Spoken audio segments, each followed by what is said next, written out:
Ça va, Japan Expo? Ah, ça fait plaisir. Alors, on va commencer tout de suite. Je vous préviens, j'ai un détonateur. Le premier qui se barre, je fais tout péter. Je tenais à ce que vous le sachiez. Ça va, Japan Expo? Ça fait plaisir. Qu'est-ce que le doublage? Alors, il existe plusieurs définitions de doublage. On va en regarder quelques-unes. Si on commence par exemple par le Larousse. Le doublage, c'est donc l'action de garnir d'un tissu, d'une fourrure qui recouvre intérieurement avec... Qu'est-ce que c'est que cette merde? Je t'ai bourré ou quoi? Brendan? Il est pas là. Brendan, ouais. C'est Brendan qui a fait le PowerPoint. C'est pas grave, on va aller voir ailleurs. On va aller voir Wikipédia. Alors, Wikipédia. Le doublage est le remplacement de la langue originale de tournage d'une œuvre audiovisuelle par une langue parlée par la population de zone géographique où doit être diffusée cette œuvre. J'ai rien compris. Donc, on va abandonner les définitions. Moi, je vais vous donner la mienne. Pour moi, le doublage, c'est l'ensemble des étapes qui permettent de passer d'une version originale, n'importe quelle version, anglaise, américaine, espagnole, japonaise, coréenne, chilienne. Oui, j'ai déjà participé à un doublage chilien et c'était plus jamais ça. Donc, d'une version originale à la version française que vous pourrez regarder sur vos écrans. Ce qu'on peut trouver en général quand on parle de doublage sur les réseaux, ça va être plutôt ça. Ça va être ce très beau comédien, je ne sais pas qui il est, mais charmant, qui s'agite à une barre devant un micro et qui joue la comédie, qui incarne un personnage. Ça, c'est une partie du doublage, c'est ce qu'on appelle l'enregistrement. Mais il y a d'autres étapes entre le moment où une boîte de doublage, comme, enfin plutôt un client comme Crunchyroll, confie un programme à doubler à une boîte de doublage comme Timeline Factory, et le moment où la version française arrive devant vos écrans. Alors attention! Ouais, j'ai fait des cartons, attention, il y en a plusieurs, je vous préviens. Attention! Parler de boîte de doublage me permet de vous parler rapidement d'un terme qui est souvent mal usité. Je pense que certains me voient venir. C'est effectivement le terme de doubleur. Alors le doubleur, c'est la boîte de doublage. C'est le nom de la boîte qui effectue le doublage et ce n'est en aucun cas le comédien qui le double. Ça, c'est ce qu'on appelle un comédien de doublage. Voilà, c'est une info qui n'a pas grand intérêt, mais vous pouvez la garder dans un coin de votre tête et la sortir en soirée. Ça pourra peut-être avoir du succès, j'en sais rien. Ou alors, ce sera un bide, mais ça arrive. De quoi je vais parler aujourd'hui? Je vais vous parler d'abord donc de l'adaptation.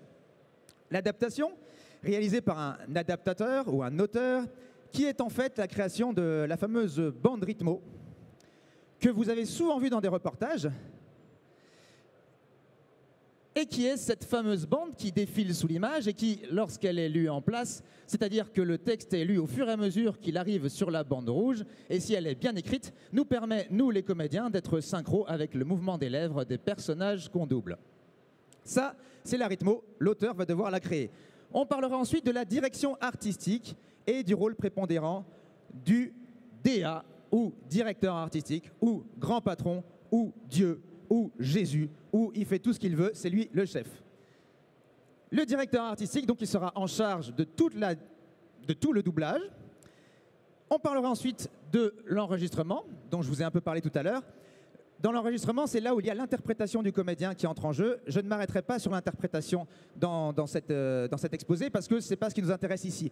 Par contre, je vais vous expliquer le déroulement entier d'un enregistrement et les détails techniques au-delà de l'interprétation auxquels va devoir faire face le comédien quand il enregistre. Et enfin, ah non, ça c'était avant, pardon. Et enfin, on parlera de mixage. Alors le mixage, c'est la dernière étape avant la création de la version française. Elle est réalisée par l'ingénieur du son. Et ça, je survolerai un petit peu le sujet parce que je ne m'y connais pas énormément, mais c'est juste que vous ayez un peu les clés de ce qui se passe pendant un mixage. Alors c'est parti, on lance tout de suite, on commence l'adaptation. Alors, l'adaptation, réalisée par un adaptateur... Qu'est-ce que c'est que cette merde? J'étais bourré ou quoi? Brendan? Ouais, bon, il n'est pas là. Tant pis. Alors, l'adaptation, voilà, réalisée par un adaptateur. Oui, c'est moi, parce que j'ai fait un peu d'adaptation dans ma jeunesse. C'est mon appartement, hein, il faut le savoir, voilà, c'est chez moi. Alors, et puis, j'avais pas d'adaptateur sous la main.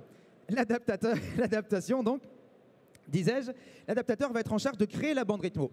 La bande rythmo, c'est donc cette bande-là qui défile en dessous de l'image avec une barre rouge. Et si le comédien lit bien le texte au moment où tous les mots arrivent sur la barre rouge, en théorie, il sera bien synchro avec les mouvements de lèvres du personnage.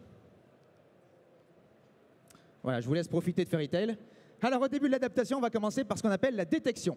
Les détections, il y a deux possibilités. Ou bien elle est réalisée par des détecteurs, c'est-à-dire des gens qui vont être responsables de faire que la détection, ou bien c'est l'adaptateur lui-même qui sera en charge de faire aussi la détection en plus de l'adaptation après. La détection, on va commencer par détecter ce qu'on appelle les débuts et les fins. Alors, les débuts et les fins de phrases, par exemple, là je vous ai fait une capture d'écran d'une adaptation un peu en accéléré, avec un logiciel d'adaptation qui s'appelle Capella. Donc là, on le voit, globalement, je mets le début et les fins des phrases avec le nom du personnage devant pour que le comédien, quand il est en studio, sache qui il va doubler quand la phrase arrive. Comment il va faire pour faire ça, l'adaptateur? Eh bien, soit il voit le mouvement des lèvres du personnage, dans ces cas-là, il va ouvrir l'encart quand le personnage commence à ouvrir la bouche et il termine l'encart quand il ferme la bouche.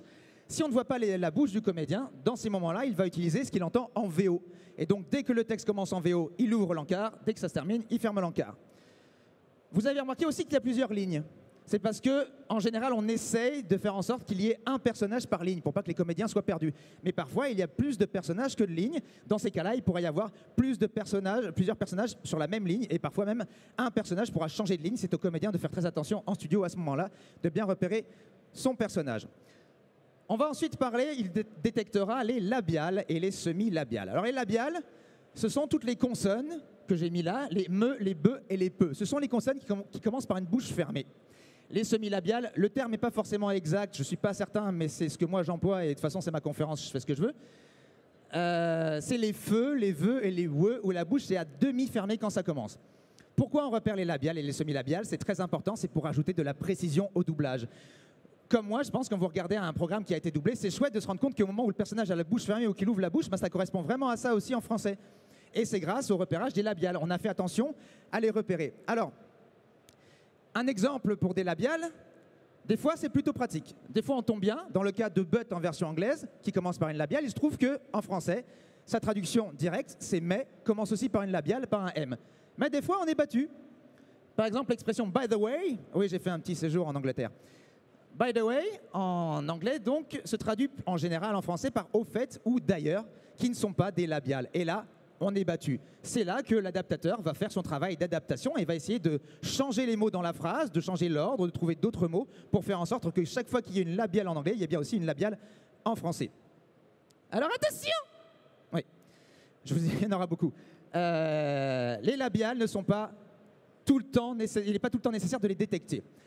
Dans les cas des animés, ce n'est pas forcément nécessaire. On va surtout les détecter quand on double ce que j'appelle doubler du live, c'est-à-dire qu'on double des comédiens en chair et en os qui existent, qui ont joué avant nous. Là, il y a plus de précision parce qu'on voit le mouvement de la bouche, on voit quand elle est vraiment fermée, quand elle est vraiment ouverte. Là, on va détecter les labiales. Dans les cas d'un animé, finalement, c'est que des battements. Donc, on repérera le début de la phrase, la fin de la phrase, et éventuellement, on fera attention au nombre de battements. S'il y en a par exemple 2, s'il y a 2 battements, il y a des chances qu'il n'y ait que 2 syllabes. Voilà, donc c'est pas tout le temps qu'on fait attention aux labiales. Pour continuer la détection, on va faire attention ensuite aux changements de plan. Les changements de plan, alors voilà, à nouveau une petite accélération de détection de changement de plan. Alors les changements de plan, ça se code par une petite barre. Pourquoi on repère les changements de plan? Alors un changement de plan, c'est le passage d'une image à une autre qui n'ont rien à voir. Par exemple, l'image d'un personnage à un lieu, l'image d'un personnage à un autre personnage, l'image du même personnage mais pris dans 2 angles complètement différents. On fait dans ces cas-là un changement de plan. Pourquoi on repère les changements de plan? C'est pour ensuite inclure un autre code qui est les in et les off. In, c'est quand votre personnage, on voit sa tête, on voit sa bouche parler. Dans ces cas-là, on sait qu'il va falloir faire très attention à la synchro. Si votre personnage est off, on ne voit pas sa bouche. Il est dans le noir, on voit un paysage et on l'entend parler. Dans ces cas-là, le comédien, il est libre de la synchro. Et c'est pour ça que c'est intéressant de le coder pour que le comédien il sache quand il voit arriver les textes qu'il puisse anticiper. Ah là, il va falloir que je fasse attention. Là, ça va, je suis un peu plus libre, je peux prendre un peu plus mon temps ou aller un peu plus vite selon mon rythme de façon de parler. Donc les in et les off, on va les repérer. En plus du changement de plan, on mettra un code en plus qui est que lorsque la phrase est soulignée, ça veut dire que le texte est en off, on ne voit pas la bouche du personnage. Il y a un autre petit code, c'est quand s'il y a des tirets en fait sous la phrase. Là, c'est ce qu'on appelle, en fait, c'est du on voit un peu la bouche, on la distingue, mais pas complètement. Donc, on peut jouer un peu là-dessus. Donc, les in et les off. Un exemple, par exemple. Là, la phrase de Natsu, elle est en off au départ, et ensuite, elle arrive en in. il n'est pas souligné. Donc le comédien en studio, d'abord il commence en off, il se dit ok je suis tranquille, et puis dès qu'il voit que le texte arrive pas souligné, il va dire ok il va falloir que je fasse gaffe à la synchro. Et comme ça il peut anticiper. Après les in et les off, on pourra aussi voir ce qu'on appelle les ambiances. Les ambiances, eh ben c'est des ambiances quoi. Par exemple ici l'ambiance Japan Expo, c'est des gens qui gueulent dans le fond, on comprend rien, il y a de la musique à droite, des gens à gauche, c'est le bordel. Ça c'est ce qu'on appelle une ambiance. Alors il existe toutes sortes d'ambiances, il peut y avoir des ambiances de bureau, des ambiances, je dis n'importe quoi, des halls de lycée, des ambiances de rue, et ça il est important que l'adaptateur les repère pour que le directeur artistique, ensuite, en studio, sache à quel moment il va devoir refaire ces ambiances pour créer en fait ce fond sonore, cette nappe sonore que vous avez derrière les dialogues et qui fait que ça rend vivant et qu'on a vraiment l'impression d'être dans le lieu. Alors, comment il va faire les ambiances, le DA en plateau? Eh ben, il va faire monter 4 ou 5 comédiens à la barre, ou comédiennes. Alors, j'en profite pour vous expliquer le terme de « à la barre ». Je l'ai déjà employé, on l'emploie souvent en conférence. Pourquoi on dit parfois qu'un comédien est à la barre? Tout simplement parce que très souvent, en studio, on est devant le micro et il y a une barre devant nous pour nous éviter de trop approcher du micro pour qu'il y ait toujours la même distance, pour que le son soit toujours le même. Et c'est pour ça qu'on dit qu'au lieu d'être au micro, on est à la barre. Bref, 4-5 comédiens à la barre, la DA ou le DA va lui dire voilà, là c'est une ambiance bureau, donc les comédiens vont commencer à jouer, on va lancer, et puis ils vont improviser, ils vont parler comme si c'était dans un bureau. Passe-moi le scotch, est-ce que tu as réparé l'imprimante, est-ce que tu as fait le... J'en sais rien, je dis des bêtises. C'est un peu des caricatures, mais comme ils vont parler tous ensemble, ça fera juste un brouhaha, un fond sonore, et c'est tout ce qu'on demande. Dernière petite chose pour les ambiances. Voilà à quoi peut ressembler une ambiance. Donc on a une barre, avec marqué par exemple là, Amb F, donc ambiance femme, et en plus il y a une petite indication. Paniquer, s'enfuir, c'est des indications de jeu pour les comédiens en studio. Ça me permet de dire autre chose. Parfois, il y a des adaptateurs qui vont aider les comédiens et d'autres qui s'en fichent un peu. Il y a des adaptateurs qui vont mettre ambiance, et puis ils vont mettre ambiance bureau, et puis ils vont mettre des petits exemples de phrases pour aider les comédiens. Et comme ça, les comédiens, eh ben, ils ne sont pas obligés d'improviser complètement. Et puis il y a d'autres adaptateurs qui en auront rien à faire, ils vont juste mettre ambiance, bureau, et puis démerde-toi, et puis c'est à chacun d'improviser. Ça, chacun est libre, tout est possible. Et enfin, une fois qu'il a fait ça, l'adaptateur, il va s'occuper des boucles. Les boucles, c'est très important. Les boucles, en fait, il va diviser le programme en petites scènes de 1 minute, 1 minute 30. Pourquoi? Eh bien, par exemple, moi, si je vais enregistrer Natsu, pour des raisons de budget et de temps, je ne peux pas regarder tous les épisodes les uns après les autres et enregistrer chaque fois que Natsu apparaît. C'est pas possible. Donc, pour faciliter ce travail-là, le texte et l'épisode a été divisé en petites boucles pour que le DA en studio, à l'aide d'un croisier sur lequel je reviendrai un peu plus tard pour vous expliquer ce que c'est, il pourra dire, alors là, Natsu, par exemple, il est à la boucle 2. On va directement à la boucle 2, à la scène 2, et puis on enregistre sa scène. Et là, il est à la boucle 4, on va à la boucle 4, et on fait boucle par boucle, et on fait le personnage. Ça, c'est la grosse utilité des boucles. Une autre utilité, par exemple, il y en a d'autres évidemment, c'est lorsqu'il y a une grande scène avec beaucoup d'émotions qui dure genre 5 minutes. Le comédien, il va faire un premier visionnage. S'il fait 5 minutes de visionnage, vous le verrez quand je parlerai de l'enregistrement, il doit faire attention à énormément de détails techniques, plus l'interprétation. Si on lui balance ces 5 minutes, après quand il va enregistrer, il va tout oublier et il ne se souviendra pas. Donc pour que ce soit plus simple, on va lui diviser par exemple en 5 petites boucles d'1 minute et il les fera boucle par boucle et il pourra être beaucoup plus précis dans son doublage.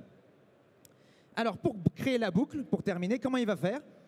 Ben ça c'est à chaque adaptateur, chacun est libre, c'est à chaque sensibilité, mais globalement, si on change de scène, on change de boucle. Si on change de lieu, on change de boucle. S'il y a 2 personnages qui parlent, un troisième qui arrive, on va changer la boucle juste avant qu'il arrive pour que le découpage soit plus précis et que ce soit plus pratique. Une fois qu'il a fait tout ça, l'adaptateur, il va enfin passer à la partie la plus importante, celle pour laquelle finalement il est vraiment payé, ça va être... Ah oui, pardon, un exemple de boucle. J'avais oublié que j'avais ce carton. Donc c'est une barre un peu plus grosse que les changements de plan, avec un numéro qui correspond au numéro de la boucle. Il va passer à la rédaction du texte. Alors la rédaction du texte, en fait, le client va lui donner une traduction brute, littérale. L'adaptateur va devoir la réécrire en fonction de tous les codes qu'il a déjà repérés, des débuts, des fins de phrases, des labiales et des choses comme ça, et de rendre le texte le plus parlé possible. Pour ça, il va faire attention à plein de petites choses. Alors là, quand je vous donne des exemples, c'est des exemples un peu, c'est les principaux, mais il y a plein de choses qui m'auront sûrement échappé, et en fonction des programmes auxquels il va devoir faire attention, mais là, c'est un peu les principaux. Il va peut-être être amené à ajouter ou enlever des mots. Pourquoi? Vous avez vu, la bande rythmo, elle a un rythme constant. Ce qui va faire qu'un personnage va parler plus ou moins vite, ça va être le nombre de mots qu'il a dans le même encart. Si un personnage n'a pas assez de mots, le comédien va être obligé de ralentir pour dire le texte dans le temps imparti par la détection. Et ça n'est pas du tout naturel, j'imagine que vous ne parlez pas comme ça chez vous. Après, c'est possible, hein, si vous avez pris des médocs, c'est possible. Mais théoriquement, non, c'est pas ce qu'on cherche. Et s'il y a trop de texte, le comédien devra parler super vite et ce ne sera pas du tout naturel non plus. Et en plus, il a 10 chances de se vautrer. Donc, on évite. Donc, ça va être à l'auteur de faire un savant mélange du nombre de mots qu'il lui faut. Ensuite, il va faire attention à donner un sens à l'histoire. Là aussi, il faut savoir, en studio, il y a le DA, il y a l'ingénieur du son et le comédien. Le DA, il a vu le programme avant, mais il ne se souvient pas forcément de tous les dialogues, de toutes les scènes. Et donc, il faut que dans la bande rythmo, il y ait toutes les indications qui lui sont nécessaires pour comprendre ce qui se passe. En gros, on est complètement dépendant de l'auteur. Surtout, en plus, quand on double du japonais. La plupart d'entre nous ne parlons pas japonais. Quand c'est de l'américain, on peut se débrouiller, on peut écouter en VO, on peut dire « Ah ok, c'est un peu comme ça ». Japonais, on n'y connaît que dalle. Donc si le texte de l'auteur n'est pas bon, eh ben, on va peut-être dire n'importe quoi. Donc il faut qu'il fasse très attention au sens de l'histoire. Il faut qu'il fasse attention à ce qui se passe, qu'il ait des dialogues qui se répondent bien, que ça veut dire quelque chose, s'il y a des explications. Il faut que ce soit compréhensible par les gens en studio et ensuite par le public. Autre chose auquel il va faire attention, ce sont les répétitions. Alors les répétitions, en France, on n'aime pas les répétitions. En France, par exemple, non, plutôt au Japon, vous avez déjà remarqué, ils adorent dire les prénoms des personnages à la fin des phrases. Ils vont dire « Oh mon Dieu Natsu, comment tu vas Natsu? J'espère que tu vas bien Natsu. Lucie, tu as vu, Natsu va pas bien. Happy, viens nous aider s'il te plaît. Lucie, aide Happy. Natsu, il faut que tu te relèves. » 15 secondes, on a eu 400 prénoms, on n'en peut plus, on n'en peut plus. En France, on n'aime pas ça. Ah, on n'aime pas les répétitions. Donc l'adaptateur va devoir faire en sorte de trouver des moyens de remplacer ces fameux noms. Ou alors aussi, parfois, les répétitions comme il y a ici, de verbes ou de mots. Par exemple, dans la phrase « il a fait en sorte qu'il ait fait ses devoirs », là, on va dire « Ah, il y a 2 fois fait. Ah, j'aime pas trop ça en France. Ah, j'aime pas ça. » Alors, on va peut-être essayer de la modifier en disant « il s'est débrouillé pour qu'il fasse ses devoirs ». Ça, c'est le boulot de l'auteur ou adaptateur. Ensuite, il devra faire évidemment attention à tout ce qui est le contexte de l'histoire. Par exemple, l'époque. Des personnages ne parleront pas de la même manière de nos jours et au Moyen-Âge.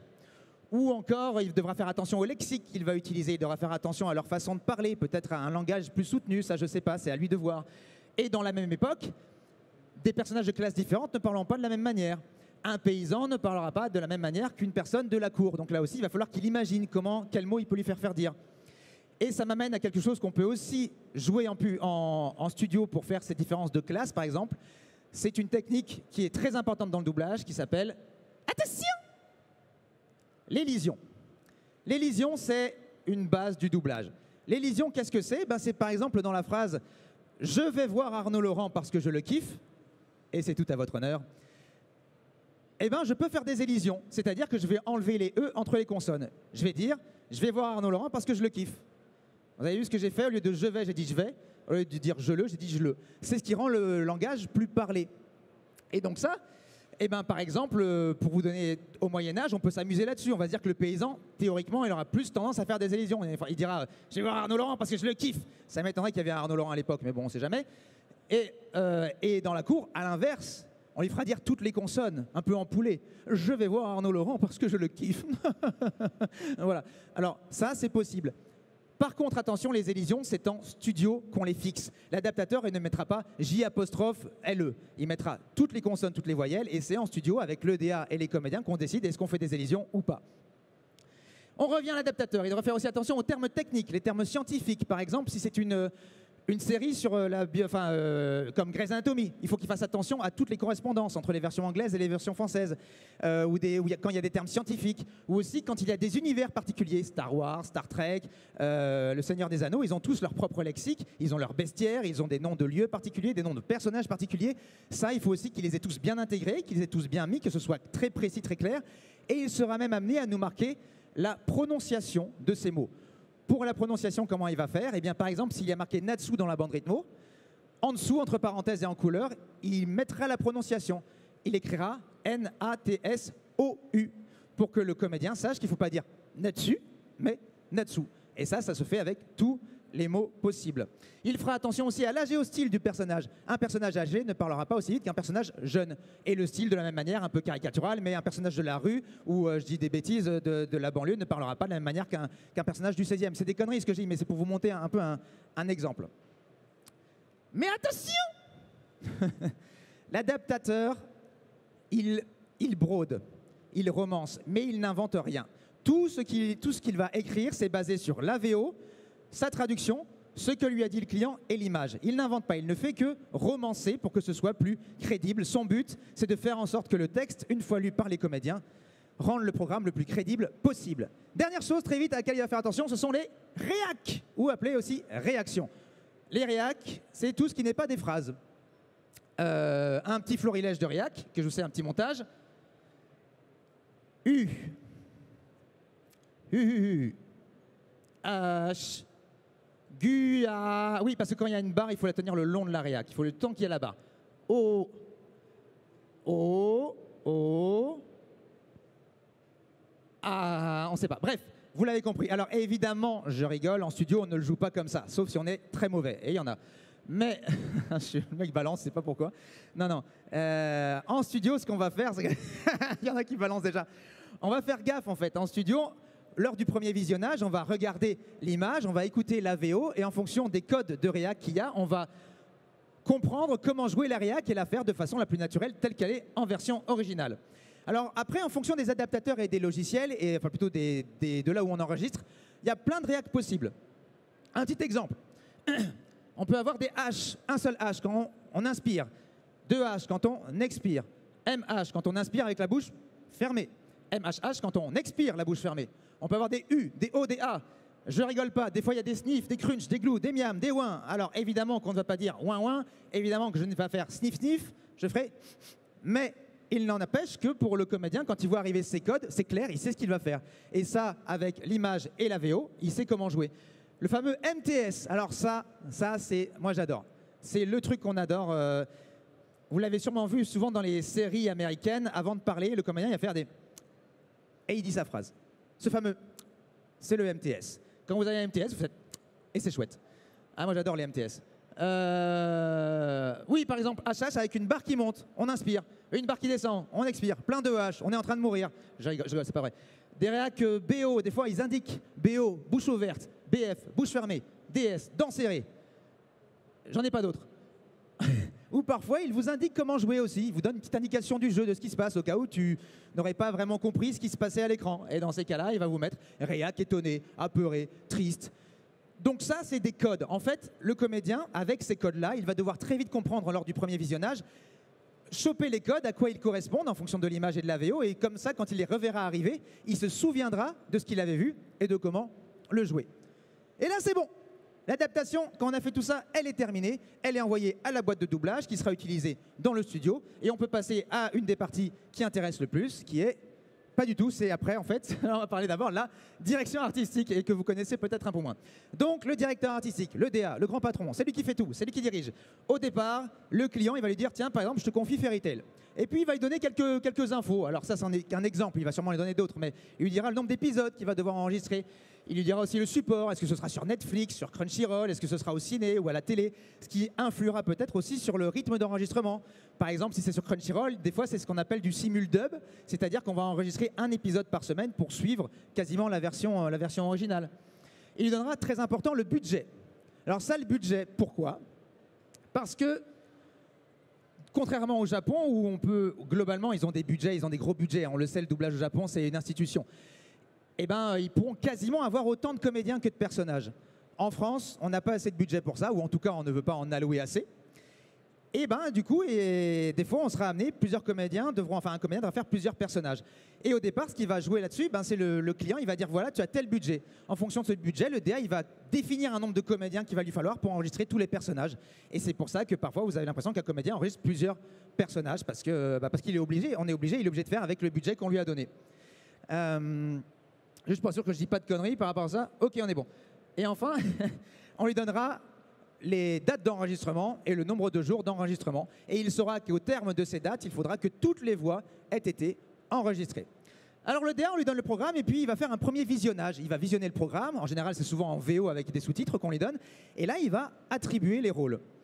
L'attribution des rôles, en gros, il va regarder un personnage qui arrive et fait « Ah, je verrais bien tel comédien là. Ah, je verrais bien telle comédienne. » l'attribution des rôles, ça dépend de chaque DA. C'est la sensibilité des DA. Certains vont faire attention à la voix originale. Ils vont essayer de trouver des voix françaises proches de la voix originale, ce qu'on appelle un voice match. Certains, ils vont plus faire attention à l'énergie du personnage, à sa dynamique, à ce qu'il dégage. Si on double des personnages live dont je vous parlais tout à l'heure avec des comédiens qui ont existé avant, il fera peut-être attention au physique. C'est tout bête, mais parfois un DA, il va voir arriver un acteur et il va dire « Ah, lui, il ressemble à un autre comédien français que je connais. » Il va l'essayer et c'est marrant, mais on va dire 80% du temps, quand la correspondance physique est là, la voix match super bien. Moi, ça m'est arrivé sur plein d'acteurs. Donc, il fera attention à ça. Il fera peut-être aussi attention à si l'acteur a déjà été doublé et par quel comédien et à le réemployer. Ce qui me fait arriver à un point très important que je voulais aborder aujourd'hui. En France, dans le doublage, attention! La voix officielle, ça n'existe pas. Il n'y a pas de voix officielle en France. Même les acteurs les plus cultes, comme Bruce Willis, Tom Cruise ou Brad Pitt, ont changé plusieurs fois de voix dans leur carrière. C'est comme ça. À quoi c'est dû? C'est dû à plein de choses. Ça peut être dû tout simplement que le comédien qui le double habituellement n'est pas disponible pendant l'enregistrement. Ça peut être dû que le DA ou le client, par pure sensibilité, parce que c'est aussi un peu un métier d'affect, trouvera qu'un comédien correspond moins à tel ou tel acteur et donc il voudra le changer. Donc là, tout est possible. Alors, la majorité du temps, ils essaient qu'il y ait une continuité dans la VF. La majorité du temps, mais parfois, ça n'est pas le cas. Et c'est ce qui me vous fait dire qu'en fait, quelque part, en France, dans le doublage, les comédiens, on est les expendables du métier. Et voilà. Ouais, c'est moi qui ai fait ce montage, c'est pour ça qu'il est dégueulasse. C'est ma petite vanne. Vous reconnaîtrez sûrement Arthur Pestel. Donc moi et Johan Sauveur. Les Aya, hein, voilà. Alors par contre, Johan n'est pas là aujourd'hui. Arthur est là, il est dans le public. Donc voilà. Le pire, c'est Arthur, vous avez vu? J'ai tellement pas réussi à faire droit, on dirait qu'il est complètement désaxé. C'était ma petite vanne, c'est ma petite blague. Ça, c'est fait. Alors, une fois qu'on a fait... Je vous laisse les Expendables un peu pour profiter. Donc pendant cette attribution des rôles, il va attribuer les rôles principaux, secondaires, tertiaires. Pour les rôles principaux, en général, le client va lui dire, voilà, hop, je te donne Fairy Tail. Il y a 5 rôles principaux, Happy, Natsu, Lucy, Grey, Erza. Tu vas me proposer pour chaque rôle des essais de voix par 3 ou 2 ou 3 ou 4 comédiens. Et moi, je choisirai lequel j'ai préféré. Donc en gros, le DA va appeler les comédiens et ils vont faire ce que moi j'ai fait pour Natsu. Je suis venu en studio, j'ai enregistré 2 petites boucles de Natsu. Alors en général, on essaye de les enregistrer de manière à ce qu'elles soient la meilleure possible, comme si c'était des petites VF qu'on avait déjà diffusées, pour que le client il ait toutes les clés en main pour choisir vraiment quelle voix il préfère. Donc on a tous enregistré, chaque comédien, des petites boucles pour chaque personnage. Ça a été envoyé au client, le client a décidé. Dans mon cas, j'ai eu la chance d'être pris pour Natsu. Parfois, le client il n'a pas le temps, il va juste dire « Ok, propose-moi des noms sur les rôles principaux, un cast, et moi je te le valide ou pas. » Et voilà, donc ça c'est pour les rôles principaux. Pour les rôles secondaires, tertiaires, les ambiances, tout ça, tous les autres rôles, en général, le DA les attribue de lui-même. Il n'a pas besoin de l'aval des clients, sauf certains clients un peu tatillons qui lui diront « Ah, moi j'aimerais bien quand même, propose-moi ton cast, je veux vérifier quand même si t'as pas fait trop de conneries ou si ça me plaît bien. » Une fois le cast réalisé par le DA, il va devoir faire ce qu'on appelle son plan de travail ou planning. Pourquoi un planning? Attention! Je m'en lasse pas. Contrairement à une certaine époque, notamment dans les années 80, un peu 90, ils en parlent souvent, hein, Brigitte Lecordier, Patrick Borg, ils disent à l'époque on était en studio, on était 6, 7, et on enregistrait tous les épisodes tous ensemble, on était à la barre ensemble, on s'amusait, c'était cool. Aujourd'hui, pour des raisons de budget, on ne peut plus être à 6 ou 7, sauf éventuellement pour des ambiances, mais pour les rôles, en général, on va être tout seul, voire parfois 2, mais en animé, c'est très rare. Et donc, comme chacun vient tout seul, il faut que le DA il ait prévu un planning pour que chaque comédien sache quand est-ce qu'il doit venir. Pour ce planning, il va d'abord envoyer les disponibilités, il va demander leur disponibilité à chaque comédien, évidemment, parce qu'il faut qu'ils soient disponibles. Et aussi, il va faire attention à la quantité de texte de chaque personnage, ou aussi appelé lignage. Le lignage, en fait, c'est le nombre de lignes de chaque personnage. Une ligne correspond à 50 caractères, espace compris. Donc ce lignage, comment il va être défini? À partir de l'adaptation, le texte qui aura été fait par l'auteur, c'est envoyé à la boîte de doublage. La boîte de doublage met le texte dans un traitement de texte. Ça va calculer le nombre de caractères par personnage et on va diviser ce nombre de caractères par 50. On aura le nombre de lignes. Par exemple, 500 caractères, on aura 10 lignes. On saura que le personnage va venir pour enregistrer, aura 10 lignes de texte. Et en fonction de ça, le DA, il va savoir combien de temps il doit convoquer chaque comédien. Un comédien qui aura plus de lignage, plus de texte, viendra enregistrer plus longtemps qu'un comédien qui en a moins. Alors très souvent les rôles principaux ont plus de lignes, donc ils viennent enregistrer plus longtemps. Mais parfois on a des surprises, comme dans mon cas pour Toge, qui est un rôle quand même assez important dans Jujutsu Kaisen, qui ne fait que dire que moutarde brune, ton maillot et autres pochés, c'est pas, il le dit pas celui-là. Mais et donc, curieusement, moi je suis venu enregistrer sûrement beaucoup moins longtemps qu'un rôle beaucoup moins important, qui lui, par exemple, s'il est commentateur, il va avoir énormément de texte et il viendra enregistrer longtemps. Dernière petite chose, pour un même comédien et un même lignage, il ne sera pas convoqué aussi longtemps en fonction de s'il double un film, une série ou un animé. Pour des raisons de budget, on a plus de temps pour enregistrer pour un film et moins de temps, et ça va en dégressif. Donc, par exemple, pour un même texte, un même lignage, un comédien viendra enregistrer une journée sur un film et par exemple 3 heures pour un animé. Voilà, c'est des exemples, c'est pas forcément exactement ça, mais ça peut être une chose. Voilà, donc une fois qu'il a son lignage, ses textes, les disponibilités, il peut faire son plan de travail, il a son planning et il peut contacter les comédiens. Il leur envoie un petit texto, il dit salut, t'es dispo tel jour, à telle heure, à tel endroit. En général, le comédien il dit oui parce qu'il a envie de travailler et s'il est disponible. Et donc, ça y est, on arrive à la partie dont je parlais tout à l'heure, l'enregistrement. Donc, le comédien, il arrive le jour où on lui a dit. Très souvent, il ne sait pas ce qu'il va enregistrer. Très souvent, le DA, il nous a juste écrit est-ce que tu es dispo tel jour à telle heure. Ou si c'est des disponibilités qu'il nous a demandé, il nous a demandé est-ce que tu es disponible ou quand tu es disponible durant cette période-là. Et on n'a pas plus d'infos. Donc, on arrive en studio. Un studio commencé, en fait, c'est même ce qu'on appelle un auditorium ou audi. Ça ressemble à peu près à ça. Oh, dis donc, encore un très très beau comédien qui n'a plus les cheveux longs. Alors, un auditorium, en fait, c'est une salle qui va être complètement insonorisée. Pour 2 raisons. La première, c'est que quand on enregistre, il est très important qu'il n'y ait pas des bruits derrière. Il ne faut pas que dans la prise de son, il y ait des bruits, genre on entend une porte claquer, on entend des gens marcher dans un couloir, des choses comme ça, ou des travaux à côté. Ça, c'est un enfer, les travaux à côté d'un studio. Quand on enregistre, c'est un enfer, il faut le savoir. Donc, la salle est complètement insonorisée. L'autre raison de l'insonorisation, c'est aussi pour que, lorsqu'on enregistre, on ait une voix la plus neutre possible. Par neutre, j'entends globalement sans réverbération. Vous avez déjà remarqué, quand vous êtes dans votre salle de bain, votre voix, elle sonne complètement différemment de quand vous êtes dans votre chambre ou dans la rue. Ça, c'est la réverbération. Et pour pouvoir travailler cette réverbération au mixage dont je parlais tout à l'heure, en fonction des lieux où sont les personnages, pouvoir faire croire au public qu'ils sont vraiment dans ces personnages, il faut que la voix au départ, pour la travailler, soit la plus neutre possible. Et c'est pour ça qu'on enregistre dans une salle complètement insonorisée. Donc, dans l'auditorium, on a, donc pour la rendre insonorisée, sur les murs, il va y avoir du bois, il va y avoir de la mousse, il va y avoir parfois des boîtes d'œufs, ça dépend du budget de la boîte de doublage. On aura toujours donc un écran avec l'image, évidemment, et en dessous, la bande rythmo qui défile. L'écran, ça peut être n'importe quoi, ça peut être une télé, ça peut être un vidéoprojecteur. Parfois, c'est même un grand écran de cinéma, quand on double ce qu'on appelle des 35, c'est-à-dire des grands films au ciné, avec des grosses baffes pour bien entendre le son. En face, le comédien, le micro et la barre. Et c'est parti. Donc le comédien arrive, le DA il lui dit voilà, ton personnage c'est ça, c'est ça. Par exemple, le Fairy Tail, c'est en double Fairy Tail. Ton personnage c'est Natsu. Et globalement il a ça, il est comme ça, il va lui arriver ça. Parfois même il dira rien, il dira juste ok c'est parti, on y va, et on enregistrera.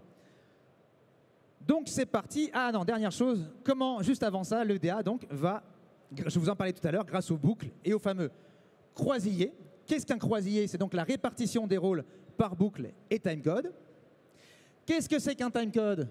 C'est la référence temporelle du programme. Globalement, c'est votre repère, c'est le repère du programme pour savoir où on va, à quelle heure, à quel moment on va dans le programme pour pouvoir enregistrer. Par exemple, d'un timecode, ça va être ça. Vous voyez en haut, on le voit défiler. On a donc les heures, 10, les minutes, 18, les secondes, 48, 49, 50, je vais arrêter, et les images, en dernier, 24 images égale 1 seconde. Donc ça, c'est le timecode. Donc le croisillé, en fait, ça va être un résumé de tout ça. Alors là, on a de la chance, c'est le croisillé officiel que Timeline Factory m'a donné, ceux qui ont doublé Fairy Tail. Et c'est le croisillé de l'épisode 176 de Fairy Tail. Si vous arrivez à lire, en gros, en haut, on a le nom des personnages. Sur le côté, on a le numéro des boucles et leur timecode, et des croix. Et là où il y a les croix, c'est là où il y a le personnage. Comme ça, le DA, il peut dire, OK, alors selon mon croisillé, il va le dire à l'ingénieur du son, alors là, tu vas aller pour Natsu à 010000. Normal, c'est le début. Et donc, on enregistre cette boucle-là, et puis après, il va dire, ensuite, il est à boucle 3, 010226. Et hop, l'ingénieur du son, il a sa console, il a son logiciel, il fait 0226, et ça va directement à la scène, et on peut enregistrer. Et là, ça y est, on arrive à ce dont je vous parlais tout à l'heure, la partie pour moi qui est la plus importante, vraiment, quand on enregistre, ça va être le premier visionnage de la scène. C'est là que tout va se jouer. C'est là que le comédien, lors de ce visionnage, va devoir faire attention à l'interprétation. Il va devoir comprendre ce qui se passe, comprendre le texte, comprendre les sentiments du personnage pour pouvoir ensuite les rejouer. Donc ça, c'est la partie comédien. Donc je vous ai dit, je laisse de côté, je ne vais pas revenir là-dessus parce qu'on en parle assez souvent en conférence. Mais à côté de ça, il va devoir faire attention à plein de petits détails techniques auxquels on ne pense pas et qui sont très importants. Et c'est là-dessus que c'est de ça dont je vais vous parler. Des détails techniques, encore une fois, c'est une liste, c'est un exemple, il y en a d'autres. Hein. Mais c'est, on va dire, ceux qui reviennent le plus souvent. Il fera attention au niveau sonore. Le niveau sonore, c'est par exemple, si je chuchote, je ne parle pas de la même manière que si je vous parle normalement comme ça. Ou si je parle à un pote qui est un petit peu loin là-bas. Ou si je suis en boîte de nuit. En boîte de nuit, je sais qu'il y a la musique derrière. Donc je vais parler comme si je passais par-dessus la boîte de nuit et le bruit. Et à l'inverse, si je suis dans un restaurant avec une personne, eh ben, je vais lui parler un peu plus doucement parce que voilà, on a envie d'avoir une conversation, on n'a pas forcément envie que les gens l'entendent. Donc évidemment que par exemple, au restaurant, je ne dirais pas 2 boules café s'il te plaît. Toi, par exemple, non, je ne vais pas faire ça, je dirais 2 boules café s'il te plaît, parce que voilà, je suis dans un restaurant. Donc ça, c'est tout bête, c'est les niveaux sonores auxquels il faut faire attention. Ensuite, il fera attention aussi aux réacs. Ah non, c'était ça, c'était les réacs, elles y sont. Les réacs, je vous en ai parlé tout à l'heure, on les a vus. Il va bien repérer chaque réac, chaque code, il va les comprendre et il va les retenir pour savoir que quand il verra apparaître le code, quand il l'enregistrera, il saura qu'il devra faire tel ou tel réac. Alors, et tout comme il y a des bons et des mauvais comédiens, il y a des bons et des mauvais auteurs. Donc c'est très important que le comédien fasse beaucoup d'allers-retours entre le texte et la rythmo et l'image pour vraiment être sûr que tout va bien et surtout que les réacts sont bien calés avec les mouvements de bouche des personnages ou leurs mouvements. Et parfois même on va dire qu'on va juste jouer à l'image quand il y a des réacts, comme ça on est sûr d'être plus précis. Les réacts marqués sont vraiment des codes pour nous aider à y arriver. Alors attention. Je vais vous parler d'autres choses importantes pour les réacs, ce sont les repiquages. Un repiquage, c'est par exemple si on prend une petite réac VO et qu'on la colle avec les textes VF. Pourquoi? Eh bien, par exemple, parce que, je ne sais pas moi, si c'est un cri, le DA, il va dire « Ah non, moi, je voudrais pas que tu te casses trop la voix, il se trouve que la voix originale, elle est assez raccord avec la tienne, on va garder le cri version originale, on va le coller avec ta voix française et ça va faire le job. » Ou alors, si c'est une scène très émouvante et on veut garder l'authenticité, et que la voix raccorde bien, le DA aussi, peut-être s'il a envie que ce soit plus facile ou que ça aille plus vite, il va dire bah là ça correspond bien, tu fais rien, on reprend toutes les réacs, ça marche très bien, on les met avec la VF, c'est ce qu'on appelle un repiquage. Ou alors s'il y a des chansons, par exemple dans les Disney, quand il y a des chansons, les chansons de Disney elles sont enregistrées à part. C'est vraiment pas pendant qu'on enregistre le texte, il y a des enregistrements faits exprès pour les chansons. Mais si on enregistre une série et que le mec il prend une guitare et puis il commence à jouer et à chanter en anglais, et ben là on est un peu... on l'a un peu dans l'os. Pour peu que le comédien ne sache pas chanter ou parle anglais très très mal, il va falloir faire un truc. Et donc dans ces moments-là, on peut être amené, en espérant que la voix et le raccord se fassent bien entre la version originale et la version française, on peut être amené à repiquer la chanson. Vous l'aurez tous entendu à des moments quand il y a des chansons, des choses comme ça, ou que la personne parle une autre langue. On sent qu'il y a une petite différence de son. On essaye de la limiter, mais parfois on ne peut pas faire autrement. Il peut y avoir aussi des repiquages de VI. Je vous parlais de VO et donc de VI. Ça me permet de vous parler de quelque chose de très important en doublage, la VI, la version internationale. La version internationale, c'est tout ce qui n'est pas la voix. Ça va être les bruitages, la musique. C'est tout ce qui est derrière, en fait. C'est tout ce qui, associé à la voix française enregistrée, va créer la version française. Donc on peut des fois repiquer la VI directement s'il y a déjà tout ce qu'il faut dans la VI. Petit exemple de repiquage que vous avez tous déjà entendu. Pour les premiers DBZ, pas les DBZ Kai, ceux de l'époque, dans les années 90, certains d'entre vous ont dû remarquer que d'un coup, Sangoku au départ il est adulte, hein, il a une voix grave, c'est Patrick Borg, c'est la voix française, une belle voix grave, et puis quand il crie d'un coup elle est super aiguë, on ne sait pas pourquoi. Et bien là c'est parce qu'ils ont repiqué le cri de la comédienne, puisqu'il est doublé par une comédienne au Japon, et donc la voix est plus aiguë. Pourquoi ils ont fait ça? Ça, c'est leur problème à l'époque. Nous, on ne peut pas savoir. Il n'y a qu'eux qui peuvent le dire. Parfois aussi, les réacs. Vous savez, un peu en Japon, les trucs des... Quand le gars, il galère, quand il est en train de se battre. Et ben ça, moi, je me souviens à l'époque, quand je regardais les Dragon Ball ou les Chevaliers du Zodiac, des fois, je sentais que le son, il changeait un petit peu. Et ben tout simplement parce que ça ne devait pas être vraiment naturel pour eux de le faire. À l'époque, en tout cas, ils se sont dit, bah là, on va repiquer. Donc, ils ont repris la VO, rajoutée à la version française. Alors ensuite, je passe très vite à la suite. Après les réacs, il va faire attention aux actions du personnage. Par exemple, l'articulation.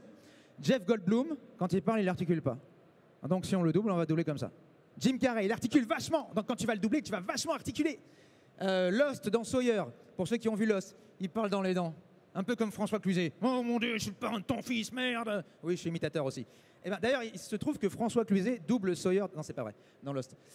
Donc ça, on fait attention à ça. Il faut faire attention à ça. On fera attention aussi donc aux appuis. Là, vous l'avez vu, quand je vous parle, j'ai des appuis dans mon texte. Et ben, tous les comédiens, tous les acteurs, ils ont des appuis quand ils jouent. Donc ça, il faut qu'on les repère pour les rejouer nous aussi en français. On fera attention, par exemple, s'il y a des choses dans la bouche, comme une cigarette. S'il a une clope, on mettra le doigt comme ça, on parlera comme ça, comme s'il y avait une... Parce qu'on n'allume pas vraiment une cigarette en studio, on n'a pas le droit.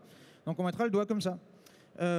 S'il court, on ne parle pas de la même manière quand on court que quand on parle normalement. S'il mange, on parlera comme ça quand il y a beaucoup dans la bouche. Alors, il y en a beaucoup. Puis s'il y en a juste un petit peu parce qu'il vient de terminer de manger, un petit peu comme ça. Voilà. Donc tout ça, il faut le repérer quand on a ce premier visionnage. Les scories de jeu aussi. Tous les acteurs, tous les comédiens, j'en ai aussi quand on joue, on a ce qu'on appelle des scories, des choses qu'on rajoute en plus du texte dans notre physique. Moi, il y a un acteur, par exemple, que je double beaucoup, qui s'appelle Noah Centineo. Il a des scories de ouf. C'est ce qui fait un peu son charme dans sa façon de jouer. Mais par exemple, avant une phrase, il va faire des... je sais pas si tu es d'accord avec ce... ouais, des trucs comme ça, très souvent. Et donc ça, il faut les habiller. Il faut les remplir et donc il faut les repérer. Globalement, c'est à peu près tout ce qu'on... Il y a d'autres exemples, bien sûr, mais voilà. Donc, on a fait un premier visionnage. Si le comédien il dit « Ok, c'est bon, je me sens prêt », on enregistre. S'il veut faire un deuxième visionnage parce qu'il y a des détails qu'il n'a pas vus, on peut le refaire. Un troisième si nécessaire. On évite d'en faire trop en général parce qu'on n'a pas le temps. Et ça y est, une fois que le visionnage est fait, ce qu'on fait, c'est qu'on coupe tout le son dans le studio, plus personne ne parle, et le comédien enregistre. On lui lance l'image, la bande rythmo, il applique tout ce qu'il a retenu, les détails techniques, l'interprétation, il joue la comédie, il enregistre.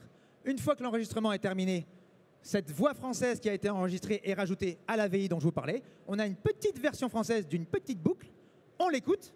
Si ça plaît à tout le monde, on passe à la boucle suivante. Si par exemple le comédien il s'est vautré, parce qu'on est humain, hein, des fois on se vautre dans l'articulation, des choses comme ça, on la refait. Si le DA il dit « Ah là, tu pourrais être plus triste, ça pourrait être plus précis », on la refait. Si l'ingénieur du son il dit « Ah, niveau technique, je suis désolé, j'ai un souci », on la refait. On la refait autant de fois qu'il le faut. On essaie de la refaire le moins possible, mais on va la refaire tant qu'il le faudra.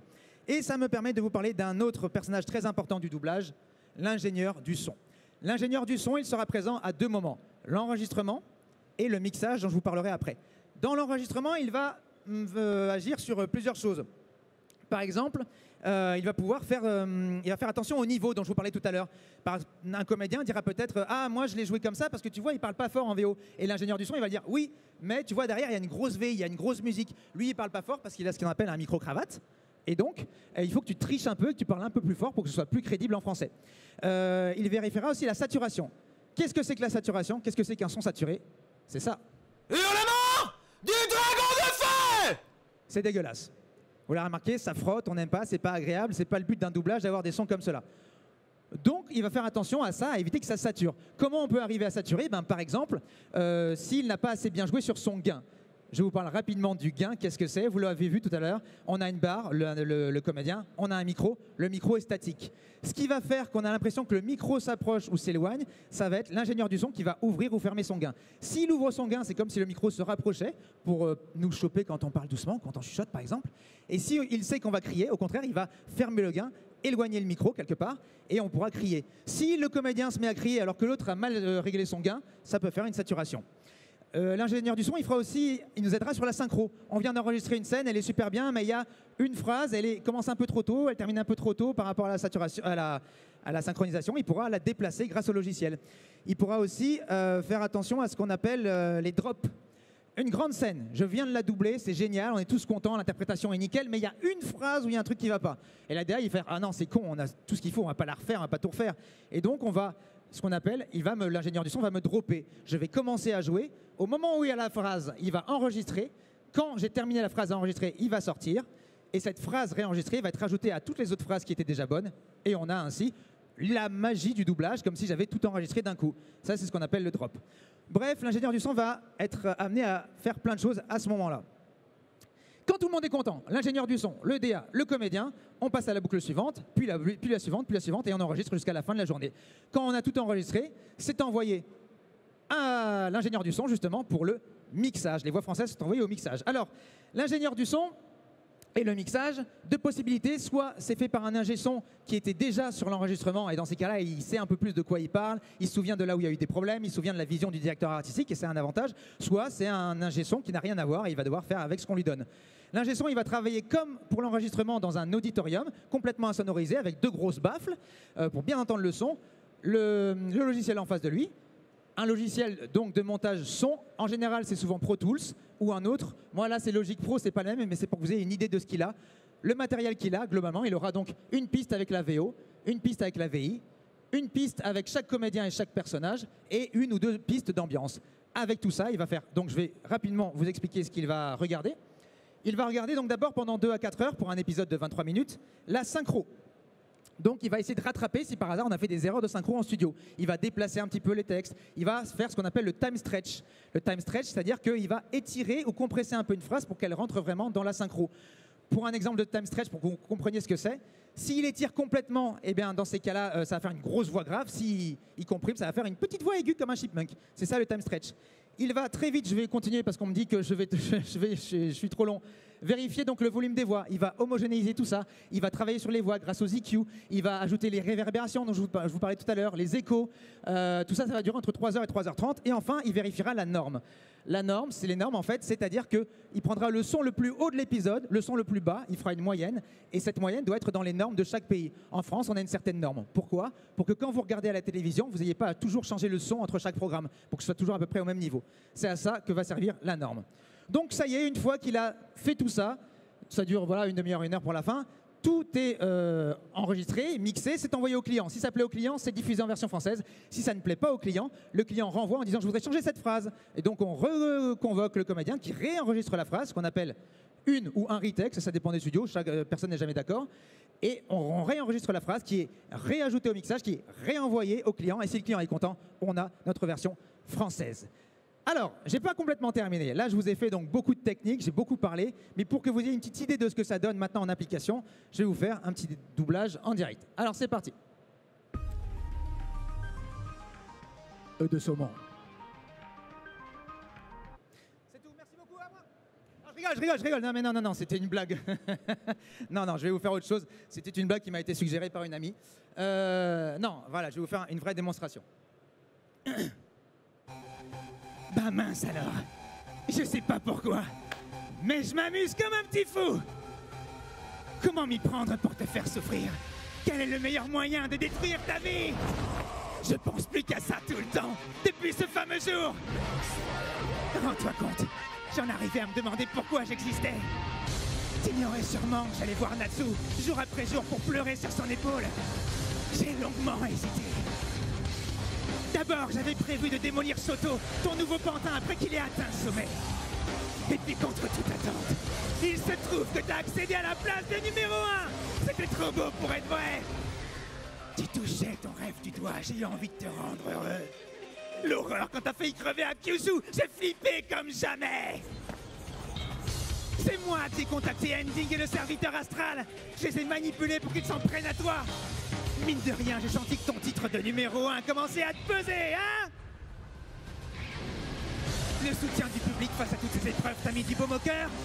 En partageant tes états d'âme avec tes enfants, tu croyais pouvoir renouer avec ta famille? Tu espérais naïvement devenir un homme meilleur en choisissant de te tourner vers l'avenir? Faut croire que t'as pas eu le mémo, alors permets-moi de t'expliquer! Le passé, on ne l'efface jamais. Tu vois, qui sème le vent récolte la tempête. Allez, viens! Toi et moi, on sombre ensemble, Enji Todoroki! Je t'offre une danse dans la fournaise de l'enfer! Alors, t'es content, papa?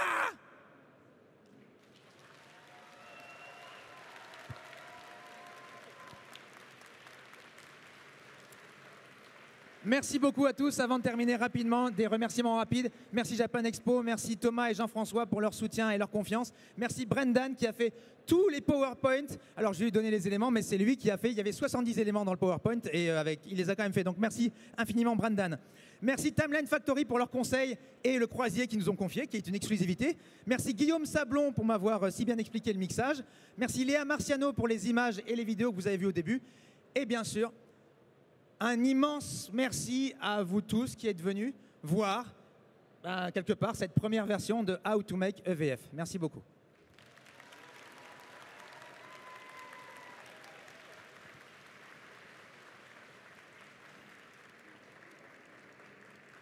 C'est fini.